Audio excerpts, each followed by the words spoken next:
Do I smell bacon? And eggs and coffee and toast. Oh, well, I don't know if I should thank you or bust you. You have to stop making me breakfast. But I thought you loved my cooking. But yeah, I do. I also like having you here, okay? So you don't have to keep waiting on me. I know, but I probably wouldn't bother with the bacon if it were just me, and you give me a good excuse. Well, thank you. I wish I could sit down and eat with you, but I gotta meet with AJ. Talk about ELQ. Okay, wait, but before you leave, there's something you need to know. Well, you sure this can't wait?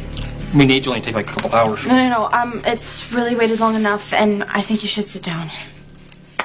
Okay. Sounds serious. Well, I wanted to tell you about it the other night at the hospital, but then AJ interrupted, and ever since then it hasn't felt like the right time. Okay, so tell me. It's about what we saw when we walked into the gym. My dad beating up AJ? Yeah. I'm sorry, that must have been pretty hard for you to see. Yeah, no, it was awful, but that's not what I'm trying to talk to you about. It's pretty bad. My dad loses it like that. AJ knows that Sonny has a temper, right? Yeah, sure. I mean, it's not the first time my dad's been after him. It's just the first time I've seen it. Okay, so AJ would know which buttons to push in order to set Sonny off. Yeah, probably. What are you trying to say? I think that AJ goaded your dad into beating him. Why would he do that? Because he knew you were going to walk in and see it. How could AJ know that I was coming to the gym?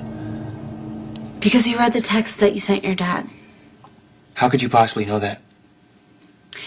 While you were at the police station, AJ asked me to run back to the gym to get his jacket. I found it on the bench, and sitting right next to his jacket was Sonny's cell phone with your text open on the screen. Okay, then my dad must have seen it too. No, because your dad had already gotten into the ring way before that.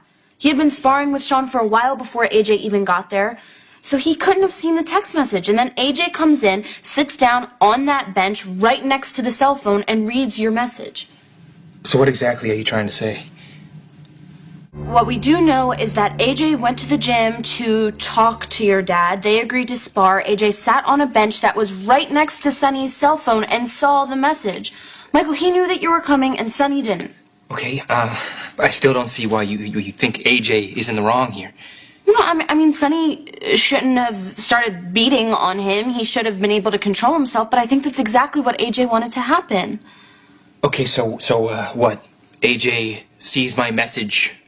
He knows I'm coming over and somehow takes advantage of the situation.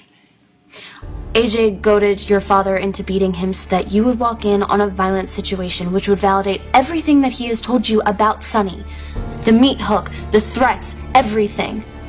Michael, AJ is trying to drive a wedge between you and Sonny. Okay, do you know for a fact that AJ saw my message? Well, Sonny's phone was sitting right next to his jacket. He had to have seen it. That's not proof.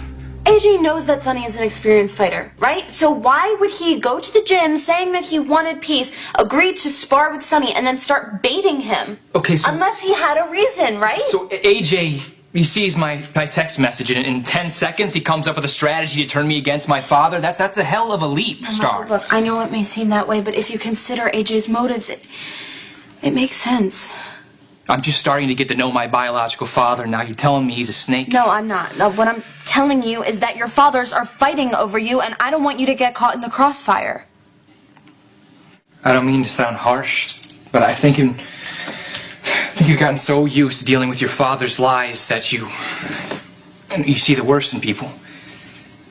Okay, you're right. Yes, growing up the way that I did, I learned that desperate people do desperate things. That's why I'm not trying. Not everybody reacts. Michael, like I'm just asking you to question what's going on. Judging by what's happened in the past, when Sonny or AJ get cornered or questioned or desperate, you know that they're not above using sketchy tactics, Michael. And I care about you. I don't want to see you getting hurt. So, basically you're saying that AJ will lie to me and manipulate me and that he can't be trusted. You sound just like my father. Wait, have you been talking to Sonny? Did he put you up to this? I don't know about you. My dad must have been at the gym when you went to go get AJ's jacket. I didn't talk to Sonny. He was talking to Connie. What do you mean? Is she okay? I don't know. They were just talking. Okay, no, my dad mentioned to you anything about AJ, saying like I would be better off without him in my life. I didn't talk to Sonny about AJ. I barely talk to Sonny. This is about me. I am worried about you. I'm not trying to influence you one way or the other. I'm sure that AJ has good points, just like Sonny does. Would you think that AJ set up that fight? I didn't want you to be blindsided. Would you rather me not tell you about the text? We promised each other that we would be open. Yeah. And tell each other everything, right? Yes, we did, and you're right, and I'm glad you told me. Just, I'm sick of this. I know you just wish that everyone could get along. I get it. Family is tough sometimes. I care about you, Michael. That's the only reason why I told you about that text. No, I'm sorry. I went off on you. It's okay. I mean, going off would be screaming and slamming doors. It was just a gentle disagreement. I jumped defensive, okay, and it's not fair. It's just been a really weird day for me, you know.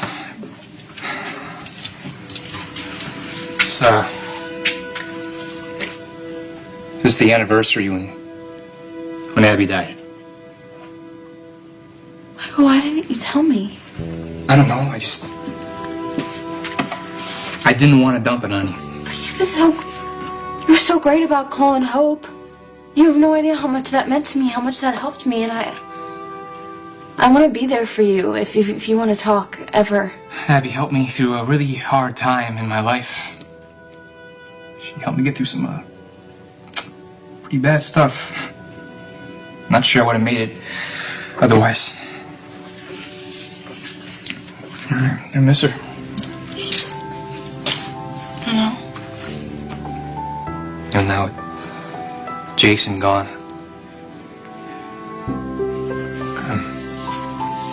I'm really glad you're in my life.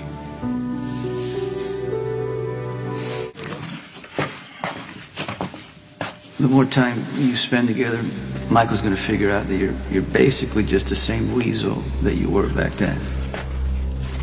You are gonna self-destruct.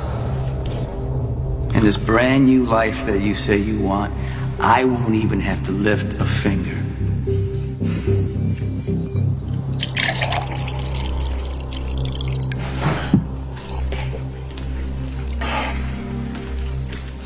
Hey. Hey. Good, you're here. You ready to plot the takeover of VLQ? Not yet. I need to ask you something. Yeah, sure. Let's go ahead. The other day at the gym, did you set my dad up?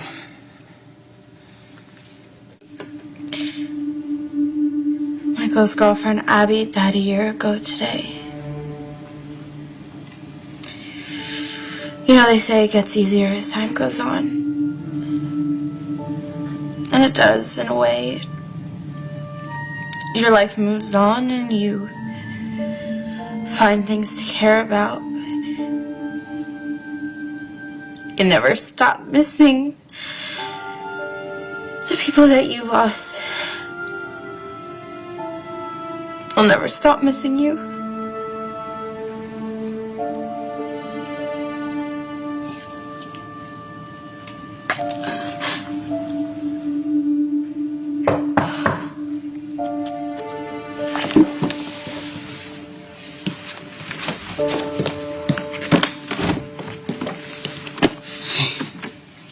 Johnny? What are you doing here?